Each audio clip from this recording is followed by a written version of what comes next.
Hey, welcome back to Education Through Music, the podcast.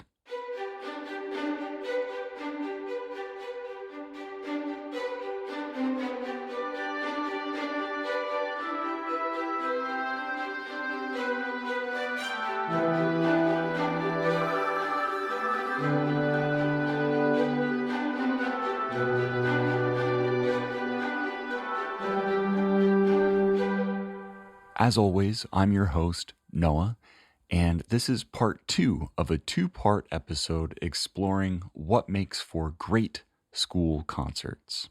If you haven't heard part 1 yet, I highly recommend going back and taking a listen so that part 2 will make a little more sense. We are mid-conversation with Alfredo, Marta, and Joe. Alfredo teaches modern band at a high school in the South Bronx. Marta teaches elementary school general music and band, also in the South Bronx. And Joe is at a new middle school where he teaches general music in Queens. So far, we've discussed how personal histories in music and concert-going experiences inform choices made in the lead up to the concert season. Now we're going to continue with this discussion of best practices that have come out of the concert season experience, and we'll pick up with Alfredo discussing some choices he made about the presentation of his students' work. I invested in lights because we perform in their performance space, which is their cafeteria, but it has a stage. But they don't have house lights. Multi-purpose room performance. Yeah. They don't have house lights, so I invested in a couple lights, and apparently they were bright enough that they couldn't see the crowd. So they're like, yeah, I can't even see the crowd, so I have nothing to worry about. I'm like, oh, that's good. Just look at the lights then. Stare directly into the lights. That's something I wish we could put across in the podcast medium, which we can't, unfortunately, but the video of your students' performance is very slick, and the lights really have a huge impact on making it look like it's just another show. I appreciate that. I knew very early on what I wanted it to look like, and I knew what I was gonna need. So I knew I needed those cables from ETM. We were worrying about how to set up into the house speakers, and I jerry-rigged that, and in a way that I don't think most sound professionals would approve. And it worked out because I got to put everything through it. I had a bass direct out, I had my keyboard direct, and the lights were the last thing, and I knew it was gonna elevate the show. So I wasn't afraid to, especially because I liked the relationship I have with the school. I wasn't afraid to invest that money in myself. And I spent one entire day over there just, zip tying all the light structures and stuff like that. And I little mini, it was $50, it was a little lighting board. And I got I labeled red, blue. And so I was doing it all while mixing the sound. But I knew what a rock show looks like. And I always want to stay away from that stiff parents sitting down. Lights are warm yellow and stuff like that. So I was really happy with how it turned out. It felt like a show at a bar, where the lights are there's simple lights, but it sounds good. Yeah, and it makes a big difference. It was a really transcendental. It did not look like a cafeteria. Yeah, I appreciate that. Cafegematorium. Yeah. So what are some things, so Joe, this was your first concert with this school, and Marta as well, right? So what are some things that y'all tried, I guess everything would be trying for the first time, that you were really pleasantly surprised to see work? In terms of preparation for the concert, I sent out all of the songs, YouTube video recordings of the songs, to the teachers and their parents. Mm-hmm. So that way that students could practice outside of music class, they could practice at home, they could practice in their classroom. And that just helped so much with the prep for the concert. It made my life a little bit easier that, I wasn't so stressed for time in the classroom because I only see them once a week for a limited amount of time. And I knew that they'd be able to work on that outside of school. And that made me feel a lot better. Another thing I tried that I've never done before is I did, for every grade level, they performed one song in English and one song in Spanish. And I wanted that to be reflective of the student and family population, because a lot of students are bilingual in both English and Spanish. And even for the students who don't speak Spanish, I was very pleasantly surprised that the students who were native Spanish speakers were able to help, and they were very eager to help the other ones learn how to speak Spanish for those songs. So I was pleasantly surprised by that, and I would totally do it again. Very cool. Here's an example of one of the bilingual pieces that Marta is referencing here from her winter concert. Maybe you'll agree, I find this one so charming. The first graders are going to be starting with one of their favorite songs called Little Snowflake, performed both in English and in Spanish. Ready?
So as far as time goes, I had very little to work with. So I kind of just had to figure out what was going to work and what wasn't going to work right away. And what worked, I only realized worked because I found out the hard way that it didn't work. So basically what worked for me was really separating the musicians for a few rehearsals, and then like having a rehearsal for singers, having a rehearsal for drummers, and just kind of keeping them separate. And then for the final 2 rehearsals, bringing them together. And that helped a lot, honestly, with keeping every musician engaged and enthusiastic. And I realized that was the way to go, because our very first rehearsal, I tried to get everyone in there and just try to like get it done. And it was too wild. Almost all these kids have never had a single like live music performance situation experience in their life. So they obviously don't know what it takes to put on a concert. So what I needed was smaller groups for a little while to explain, this is how you put on a show. Right. It was really difficult to explain that to like 70 kids at once. And when I say 70, I was stoked that, you know, when I gauged interest with all these students, so many wanted to do it. But then you get all of them in one room and you can't really even get a word out. Right. So I learned very quickly, I need to separate musicians. And that's what I did, and it worked, and it kept everyone enthused and engaged. And then, like I said, the final 2 rehearsals, everyone got together and we were actually able to do it. To give you a sense of what came of these efforts, here is a clip from Joe's concert.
Right. So the common thread I'm hearing in both of these is you've got students, you're breaking into sectionals so that they can get a little bit more individuated attention, and so that you can get all the necessary points across that you couldn't in a room of 70 kids who don't even have like the foundational steps that you want to work on with them.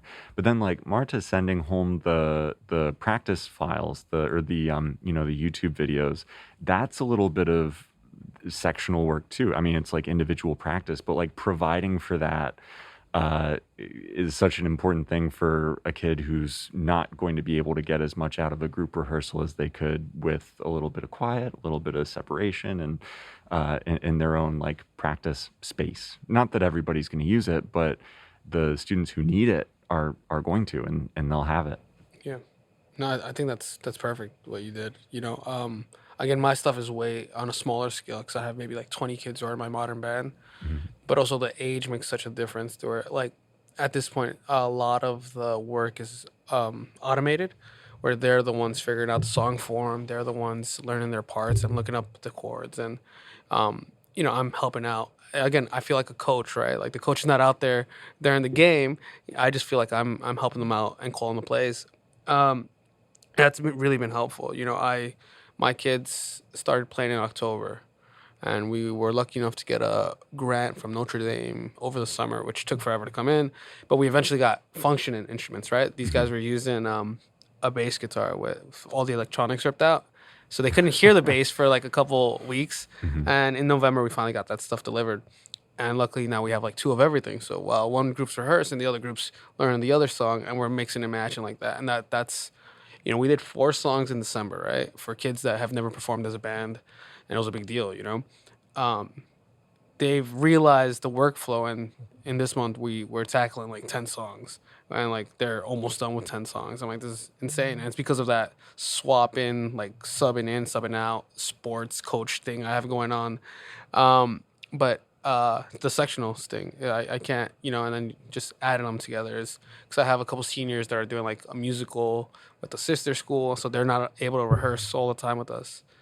But, I got the other kids just getting the chords ready, so when it's time to plug them in, we got it. And those kids came in at the last second, and they did their parts like it was nothing. So it's a good workflow to keep going. What advice would you give to someone who's just beginning preparations for their first ever school concert? Maybe they've got something coming up in February or in the spring, and they're just embarking on this process. What would you tell them? Something maybe you wish you had known in October, November? Definitely manage your people's expectations, right? I don't think that if you're given 2 weeks to start do a show with kids who've never been in a music class, they're expecting the world, right? Put something on that looks good and sounds good, even if it's 10 minutes long, will just be enough, I think that we get in our heads as performers because we want to do the best possible show, but sometimes those 10 minutes are all we got, and if they're the best 10 minutes, I'd rather watch 10 good minutes than 30 fumbling minutes. And I think as a parent, I'd do the same, because parents check out too, and it's not their fault, but it becomes a worse reflection if you're forcing 30 minutes of content that doesn't really work.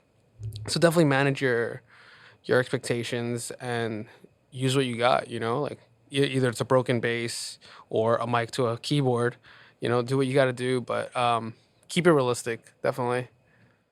I would say that it's never too early to start preparing for the concert. As soon as you're able to, pick out the repertoire, start rehearsing it.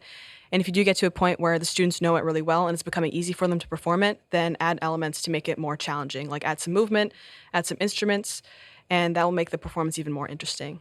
And another thing is audience etiquette.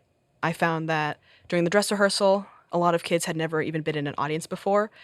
And in the concert, they're going to be performing and listening to the rest of their peers throughout the school. So being able to talk about the expectations of being in an audience and being respectful to their peers that are performing on stage was super important for that as well. Be realistic.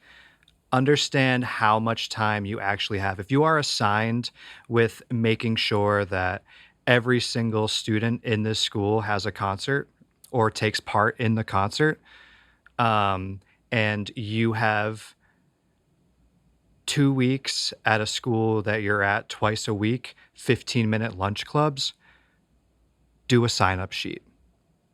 Don't don't try to force every student in that school to be part of the concert if you don't have a lot of time. Do a sign-up sheet. Even like do a little audition process, but not to count anyone out, but to find out like where they would best fit in the band or in the group, and really choose your rep based on what you can get done in time. Because it's not worth the added stress of trying to accomplish something that you know is almost insurmountable. Right. And I mean, these are authentic approaches to putting on shows too. Like I'm thinking of like some shows I've seen recently where there were like 5 people in the booth with the soundboard.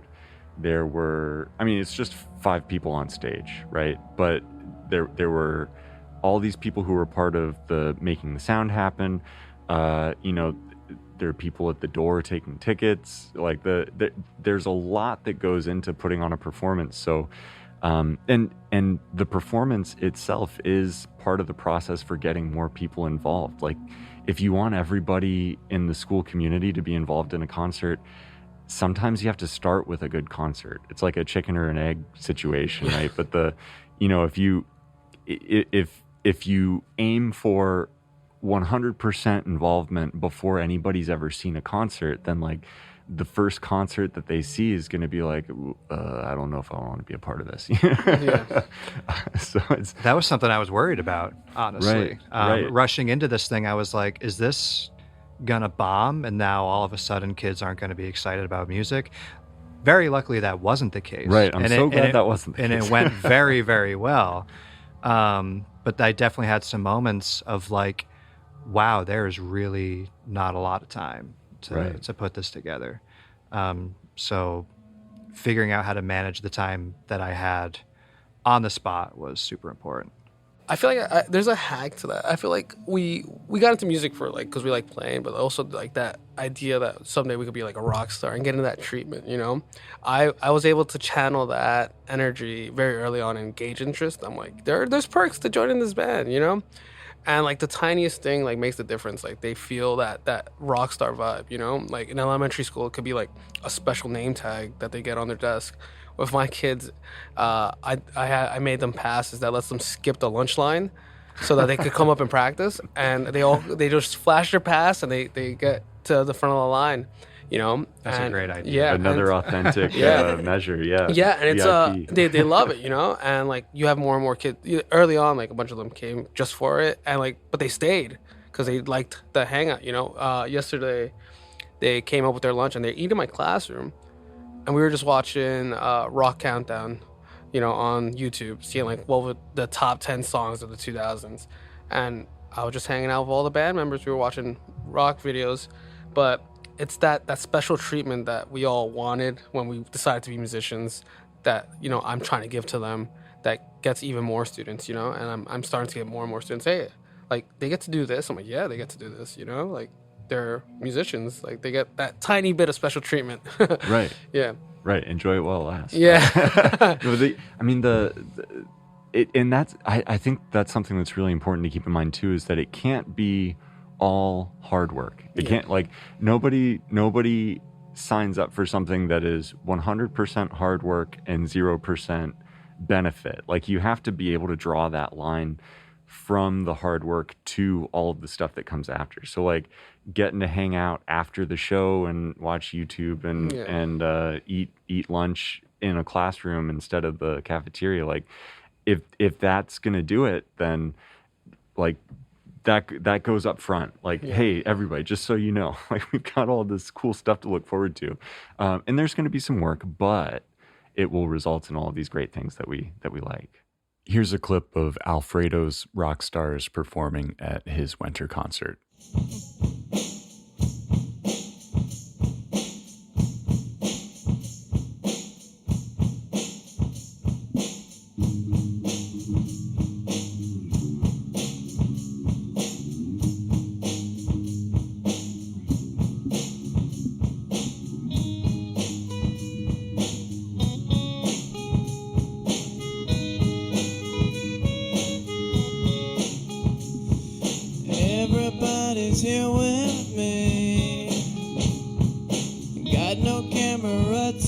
see.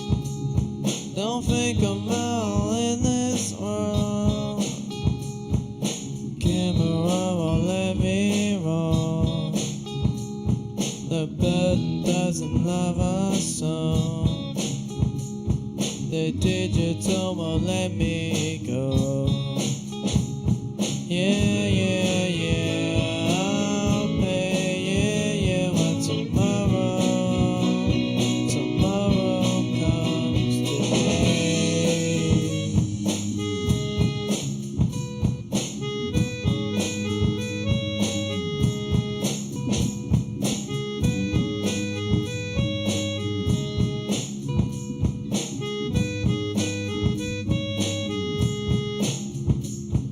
Stereo, I want it all. It's taking me far too long. Don't think I'm all in this world. Don't think I'll be here too long. Don't think I'll be here too long. Don't think I'll be here too long. Yeah, yeah, yeah. Oh, yeah, yeah. When tomorrow comes today. Yeah. La la la la la la. La la la la la la. La la la la la la.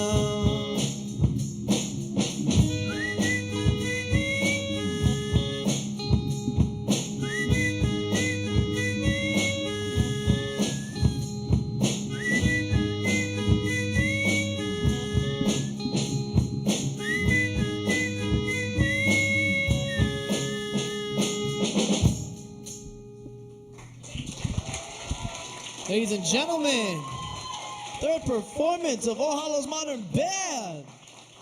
Come on, y'all can do better than that.